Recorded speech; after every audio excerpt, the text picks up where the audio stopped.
Shalom, selamat pagi saudara-saudara yang diberkati dan dikasihi Tuhan.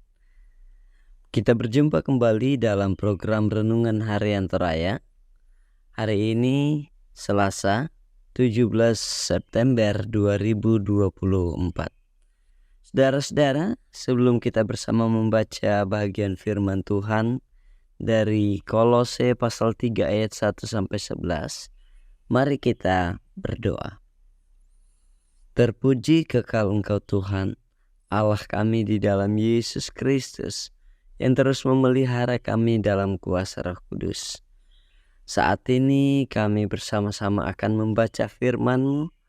Biarlah firman-Mu terus menopang kami hidup memberi buah di dalam kebenaran-Mu. Dalam Kristus kami berdoa.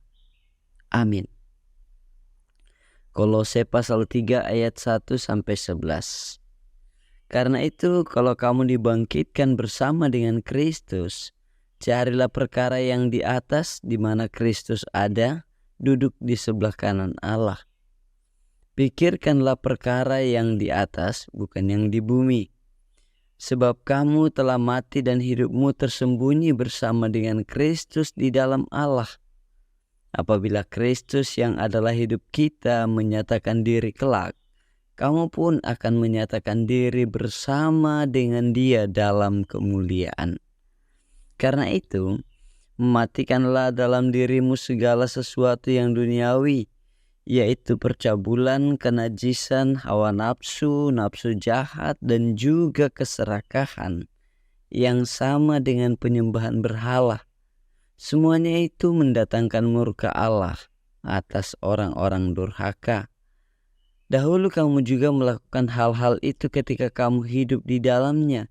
Tetapi sekarang buanglah semuanya ini, yaitu marah, geram, kejahatan, fitnah, dan kata-kata kotor yang keluar dari mulutmu.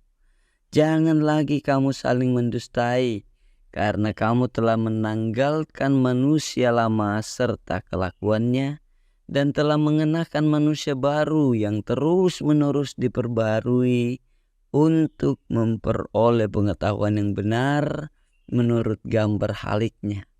Dalam hal ini, tiada lagi orang Yunani atau orang Yahudi, orang bersunat atau orang tak bersunat, orang barbar atau orang Skit, budak atau orang merdeka, tetapi Kristus adalah semua dan di dalam segala sesuatu. Amin. Saudara-saudara, tema kita hari ini, buah dari kehidupan baru.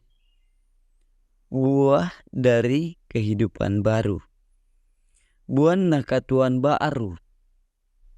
Bila seseorang menanam bibit pohon, misalnya durian, maka tentu ia berharap yang ditanam itu kelak akan menghasilkan buah untuk dinikmati.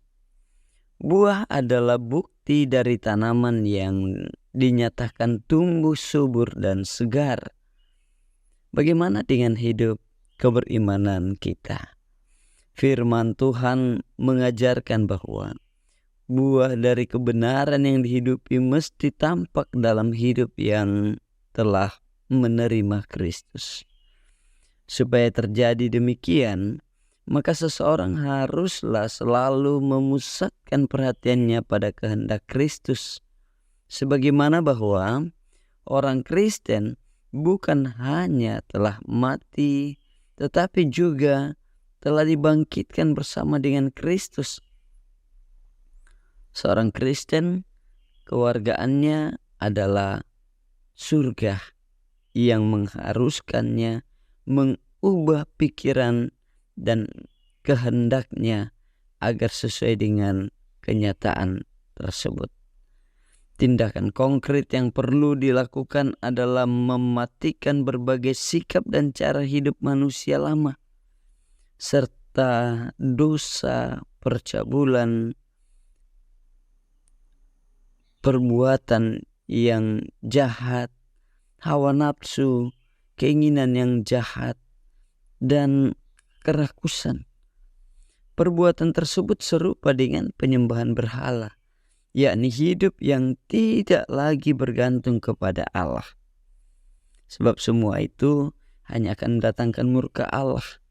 Di dalam Kristus, orang percaya beroleh hidup baru yang harus dipelihara secara terus-menerus.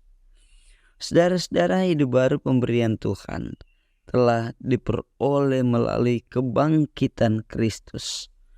Hidup itu harus kita pelihara secara berkelanjutan agar dapat menghasilkan buah dari hidup baru. Maka kita perlu mencabut sampai ke akar-akarnya hal yang dapat merusak pertumbuhan rohani kita. Proses pembaruan sebagai manusia baru perlu dilengkapi dengan hal-hal yang dilaksanakan terus-menerus dari pembiasaan menjadi sebuah kebiasaan. Suatu kebiasaan baik akan memberikan buah yang baik pula. Dengan itu, saudara-saudara, kita mempersaksikan buah-buah hidup dari kehidupan yang telah menjalani pembaruan di dalam Kristus. Amin. Terpuji Engkau, Bapa di surga. Di dalam Kristus Engkau menyatakan cinta kasih-Mu menebus kami. Dan Kristus menjadi semua dalam segala sesuatu bagi kami. Terpujilah Engkau Tuhan, menopang kami hidup dalam kehendak-Mu. Amin.